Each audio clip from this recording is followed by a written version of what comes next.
Perhaps the most infamous hotel in the United States, the Cecil Hotel in Los Angeles has a long and sordid past, catering to those seeking the seedier side of life. Its history has been a grim assortment of misfortunes and sad occurrences that have continued until fairly recently.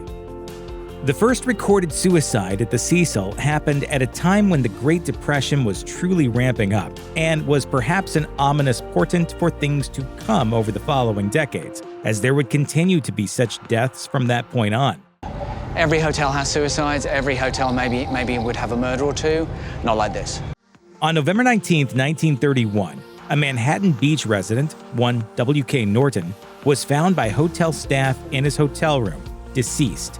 According to KCET, he had only been dead for a few hours by the time he was found. In the subsequent investigation, police found capsules that were believed to be filled with poison in Norton's vest pocket. Norton's death may not have been the first glimpse at what was to come at the Cecil. Also, according to KCET, a woman named Dorothy Robertson was taken to the hospital after wandering around the hotel for 3 days, having consumed barbiturates in an attempt to kill herself following the death of her husband. Another death that occurred at the Cecil happened in March 1937, and to this day, authorities don't know if it was intentional or an accident. In this case, 25-year-old Grace E. Magro either fell or jumped from a 9th-story window and wound up getting caught up in telephone wires on the way down. According to the Los Angeles Times, her companion was asleep in the room at the time of the incident and therefore gave no information as to how Magro ended up falling from the window.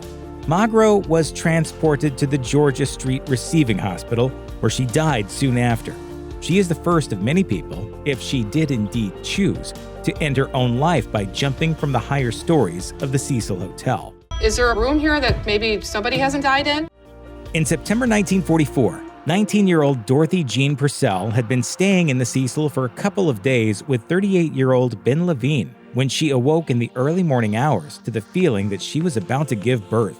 According to the Los Angeles Times, Purcell then went to the restroom on her floor and delivered the baby alone, not wanting to disturb Levine.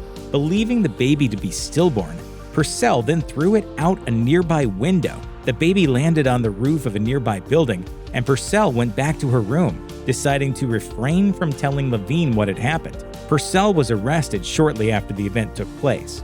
Purcell was brought to trial for the possible homicide. During the trial, it was revealed by the autopsy surgeon that the baby boy had, in fact, been alive when born.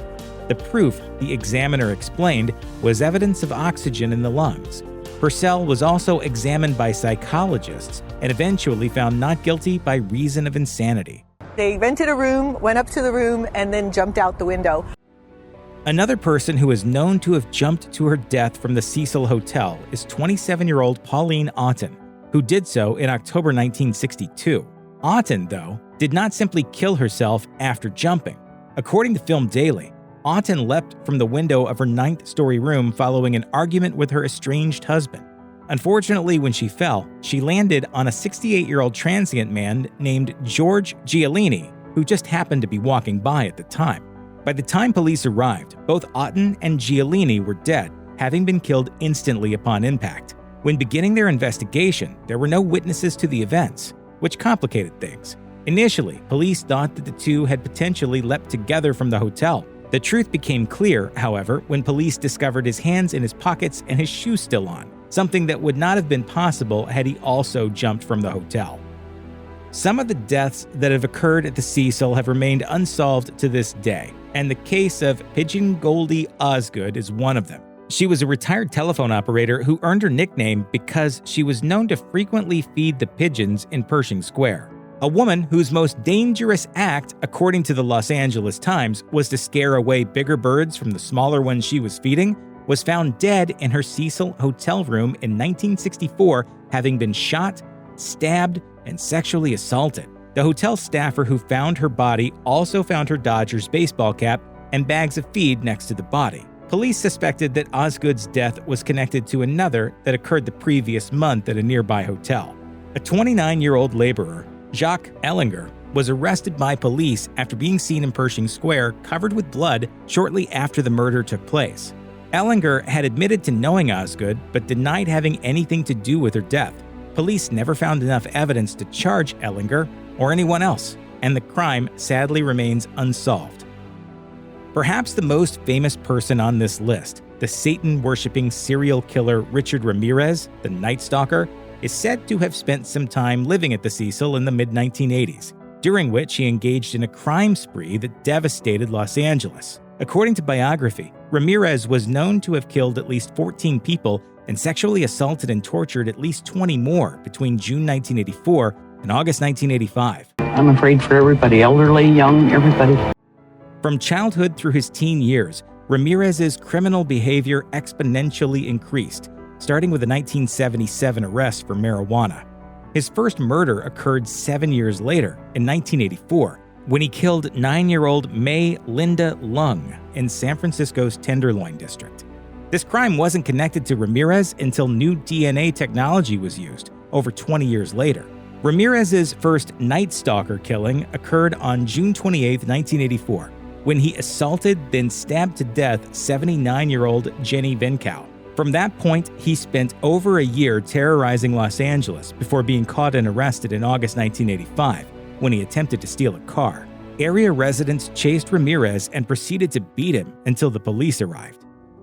The Cecil has not had one infamous serial killer, it's had two. Austrian Johann Jack Unterweger also spent time at the hotel. By the time he stayed at the Cecil, though, Unterweger had already been convicted of and released from prison for murder.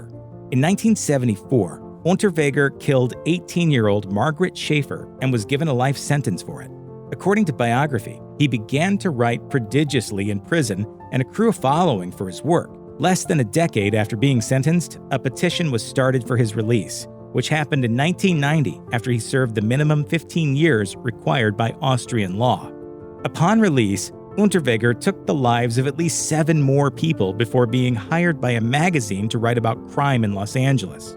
In the time he was there, he stayed some of the time at the Cecil Hotel. Also in that time, 3 sex workers were found killed in much the same way Unterweger's European victims had been.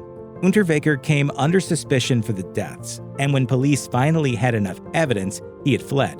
Unterweger was eventually captured in Miami and extradited back to Austria. On the day he was sentenced to life without the possibility of parole, he took his own life in his jail cell. Some crimes have occurred not quite within the walls of the Cecil Hotel, but they are tangentially related. Take the death of 32-year-old Terry Francis Craig, for example.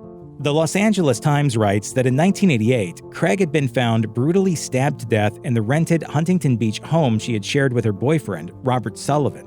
According to witnesses, Sullivan had been seen driving away from the property the day of the killing. And where did he go? When police found him almost 2 months later, Sullivan was holed up at the Cecil Hotel.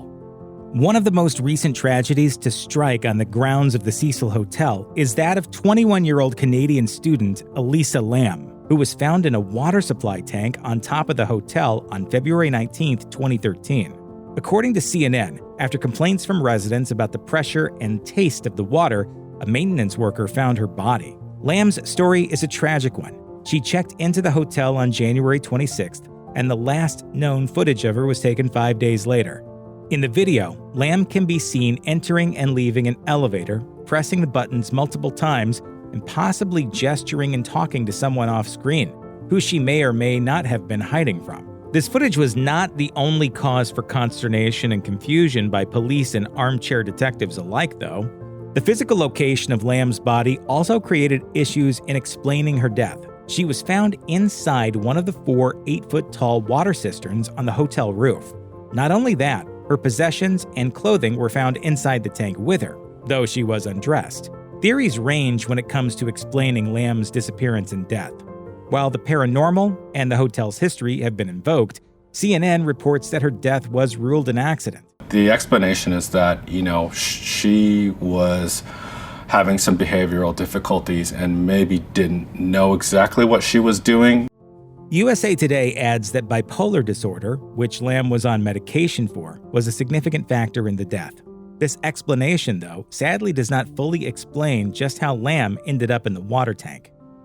One of the more popular horror television series of the last decade, Ryan Murphy and Brad Falchuk's anthology series American Horror Story, used the Cecil Hotel as part of the inspiration for its 5th season, aptly named Hotel.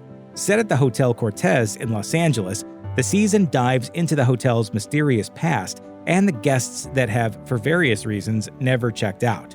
While there are some people that are still actually alive inside, the majority of the characters viewers were introduced to had already met their end.